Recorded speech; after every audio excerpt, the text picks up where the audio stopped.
You were taught how to get a man to choose you. Think about it. You were taught how to look, how to flirt, how to be interesting, how long to wait before texting him back, how not to seem too eager, how to make him miss you, how to become the kind of woman a great man would want. Easy to deal with. But who taught you how to choose him? Not how to attract him, not how to keep him interested, not how to get the relationship and get the provider. I mean, how do you look across the table at a man you really like and determine whether he actually has the character, the emotional stability, the values, and the partnership skills to build a life with you? Because those two are completely different skill sets. Most of us were trained almost exclusively in the first one. Welcome to the playbook. I'm Amanda Carroll.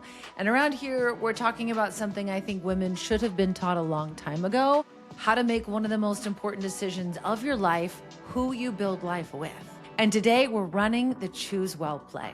Because I don't just want you to find a man who wants you. I can get you in a committed relationship in 5 dates or less. That's my promise. I want you also, though, to know how to recognize that man who's actually right for you. Those are not the same thing. And by the end of today's episode, I'm going to give you 4 things I want you evaluating while you're dating.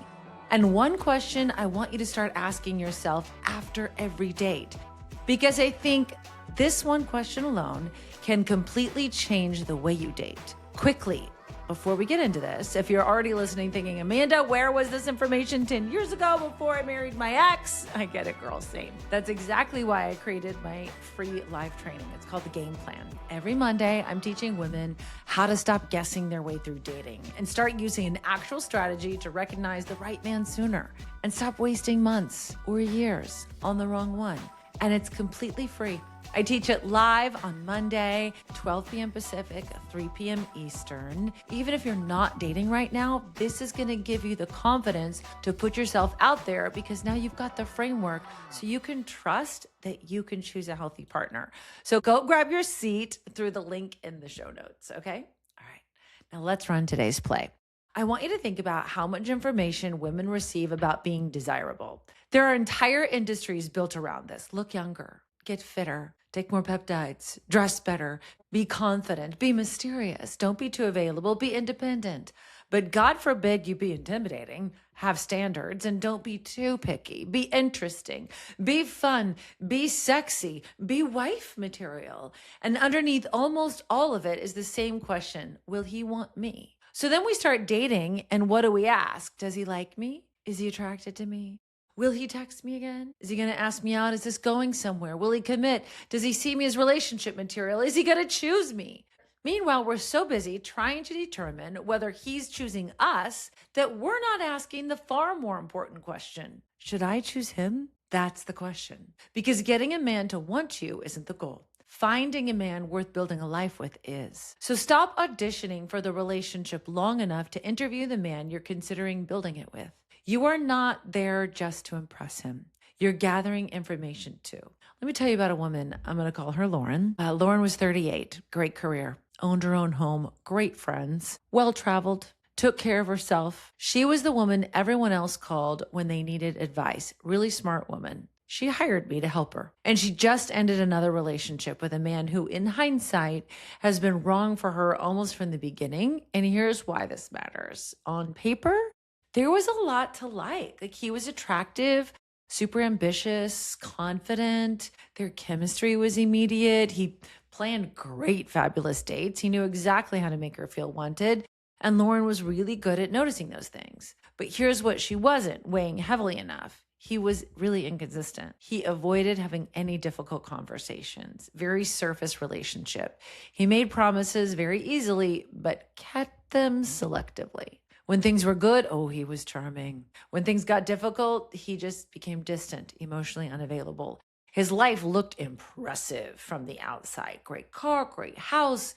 But there wasn't much evidence that this man actually knew how to be a partner with a woman, especially an amazing woman like Lauren. And here's the kicker. Lauren saw those things. This wasn't a case of her being clueless. She saw them. She just didn't weigh them heavily enough. Instead, she kept waiting for the relationship to become what she thought it could become. And finally, she said something to me that I've heard from women over and over again. How am I this smart and still so bad at picking men?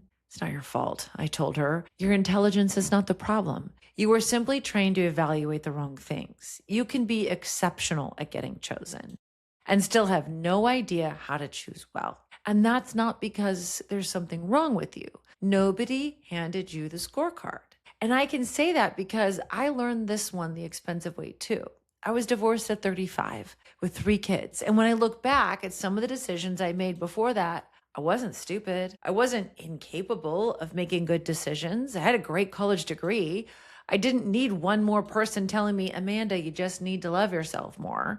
I needed a better framework because I knew how to notice attraction and feel chemistry and see potential and confidence and ambition and how someone made me feel. What I didn't know how to evaluate was what happens when the first date adrenaline wears off? What happens when you're sharing a mortgage payment, raising children, navigating illness, losing parents, making financial decisions, going through career changes, or just doing regular, boring Tuesday night life together? Because that's marriage, that's partnership. So when I eventually started dating again, I changed the assignment. I wasn't trying to become irresistible to some rich guy who could provide for me anymore. I could provide for myself. I wasn't trying to get every man I met to like me. I was trying to figure out who deserved access to the life I was building. And that shift changed everything. I eventually met my husband, Sean, on Hinge, very deliberately. And today we have this beautiful blended family. But the biggest difference wasn't that I suddenly became better at attracting the right man. I became better at deciding.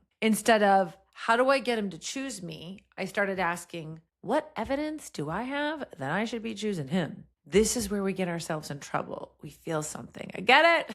And then we assign meaning to it. Butterflies become, we must feel compatible. Chemistry becomes potential. Confidence becomes character. A great career becomes responsibility. Intensity becomes intention. And a man pursuing you hard becomes evidence that he must be serious. No, those things can tell you something, but they can't tell you everything. Attraction is information. It's not a verdict. Chemistry tells you there's chemistry. That's it. It doesn't tell you whether he keeps his word. He doesn't tell you whether he can regulate himself during conflict. It doesn't tell you whether your values align.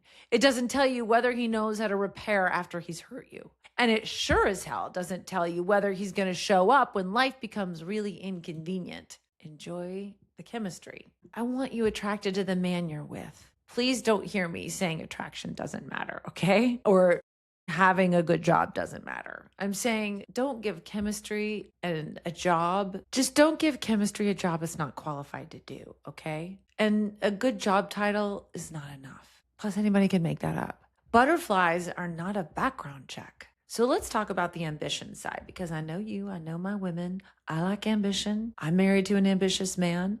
And I'm not telling you to date someone you don't respect, but his resume and job title is not his character. There's got to be more. A man can run a company and be terrible at running a relationship. In fact, I think it's kind of hard to find both. You can do it though. I did. And I can help you. He can make $500,000 a year and be emotionally chaotic. He can command a boardroom and completely disappear when a conversation becomes uncomfortable and you feel so alone. Professional competence is great. It's not a substitute for relational competence. And I think this matters especially for successful women, because sometimes we're evaluating a man using the same markers we use to evaluate professional success. What's his job? How much does he make? Does he own a home? Is he successful? Is he driven? Is he educated? Those aren't bad questions. They're just incomplete ones, because you're not hiring a CEO.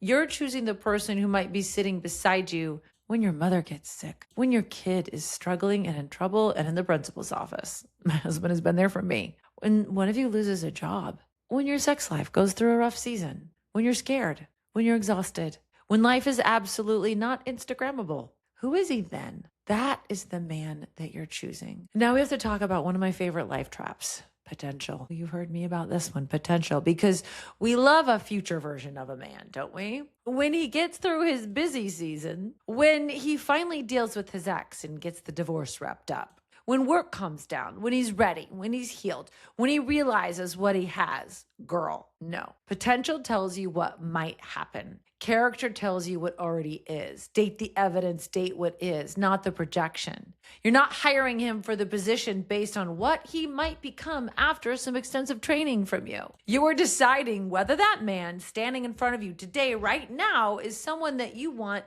standing beside you tomorrow and in 10 years. Potential is not evidence, okay? Now we're going to get practical. If chemistry is not enough, if money is not enough, if ambition is not enough, if potential is not enough, what the hell do we look for? It's actually easy. I want you to start evaluating these 4 things. Number 1, character. Does he do what he says he's going to do?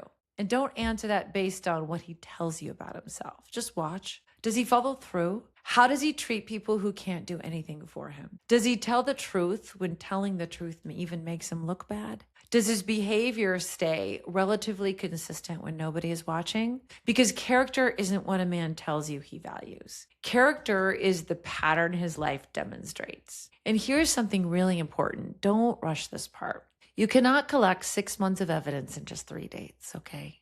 Time is useful in dating sometimes, but not too much time. Let him show you who he is. Let him show you who he is. All right, number 2, emotional stability. This one's huge. How does he handle disappointment? Can you disagree without the entire relationship suddenly feeling threatened? Can he hear feedback? Can he regulate himself? Can he say, you're right, I handled that really badly, I'm really sorry, without someone turning his apology into a trial about everything you've ever done wrong? Because I want you to remember this. You aren't just choosing the man sitting across from you at Friday night cocktails. You're choosing the nervous system that may someday sit across from you during the hardest season of your life. Like having a baby, losing someone close to you. Girl, choose accordingly. That's partnership. Number 3, compatibility. You can deeply like someone and still be wrong for each other. This is another thing we don't talk about enough. You don't have to turn him into a villain to decide he's not your person. He can be a lovely man and still want a completely different life. Does he want marriage? Does he want children? Where does he want to live? How does he think about money, family, career, faith, lifestyle? What does an ordinary Saturday look like to him? What kind of life is he actually trying to build? You don't need identical personalities, but you need 2 lives that can actually fit together. Okay? Listen, I met an incredible man right before I met my husband, and he became a really good friend of mine. And I tried to make it work and I couldn't figure out why. And I realized he was one of those guys who's labeled himself as polyamorous, wants multiple relationships. And I tried everything I could not to be mad and judge him, but inside I was mad and judging. But he told me who he was. He wasn't going to change. At least then I was smart enough to realize, okay, well, I'm just going to move on. I didn't sit around and wait. Don't wait for a man to change. Because when you do that, it's actually taking longer for you to meet your person. He's stealing time away from the person that you will get to meet, that will match everything, that will be the partner that you want to build a life with, not just the partner that can pay for the current life you're in, right? Number 4, partnership capacity. Does this man know how to be on a team? Not when everything is sexy and fun, when something needs to be handled. Like when your son throws a party at your house, when you're away on a trip with your new husband and the cops get called and you have to go home right away. Yeah, that happened to me. My husband didn't yell. He wasn't mad at me. We handled it. And it wasn't his son. It was mine. What happens when plans change? What happens when you're sick? It's always a very good test in a relationship. The first sickness, how does he take care of you? What happens when he's stressed? When somebody has to compromise, when the dishwasher breaks, when the baby has a fever, when a parent is dying, when somebody loses a job, when life gets boring, because eventually life gets very, very ordinary. And I think this is one of the biggest things we miss when we're dating. We constantly evaluate, well, is he fun to date? Instead of, would he be good to do life with? Those are different qualifications. The qualities that make someone really exciting to date are not always the same qualities that make someone healthy to build a life with. That other guy, oh yeah, we went to Vegas, helicopter rides, all the things, but he wasn't going to be my person. Romance gets you into the relationship. Partnership determines whether you're happy you stayed, okay? So if you're listening right now thinking, holy shit, I have never evaluated men this way. That's exactly why I want you in the game plan. Because here's what I don't want for you. I don't want you spending another 6 months trying to figure out whether the inconsistent man is just busy. I don't want you giving another year to somebody's potential. I don't want you 3 years into a relationship discovering that the thing you thought was chemistry was actually just instability and chaos, and your brain is used to that, so somehow you're attracted to it. And I don't want you blaming yourself afterwards and asking, how did I miss this? You need a strategy for what to look for before your heart gets so invested that you start explaining away the evidence. You need a strategy to give you confidence to put your heart out there again and start dating. Now that you know, okay, I can trust my picker because I have this blueprint. That's exactly what I'm teaching inside the game plan. It is my free live training Monday, 12 p.m. Pacific, 3 p.m. Eastern. I'm going to show you how to recognize what matters earlier. So stop wasting time on men who can't give you the relationship that you want and start dating with an actual plan. It's free. It's live. The link to save your seat is in the show notes. So come hang out with me this coming Monday. Okay, now back to Lauren, my client. Here's what I love about Lauren's story. She didn't need lower standards. She just needed better ones. She stopped making attraction her first and most important filter, and his ambition, his job title, and how much money he made her second. She stopped treating a man's interest in her as evidence of his sustainability for her. And she stopped spending months trying to decide whether somebody who had already shown her who he was might eventually become someone different. The biggest change wasn't Lauren got better at dating or she had a sexier profile. No, Lauren got better at deciding who she didn't want to waste her time on, which made it faster to meet the person that was worth her time and building a life with. That's what I want for you. So grab your journal or open up your notes app. If you've been listening to this podcast, you know how we do it. It is time to run the play, okay? I'm calling this one the Choose Well play, and I want you to actually do this one, okay? Not just listen to me while you're driving and go, oh my God, Amanda, that is so true.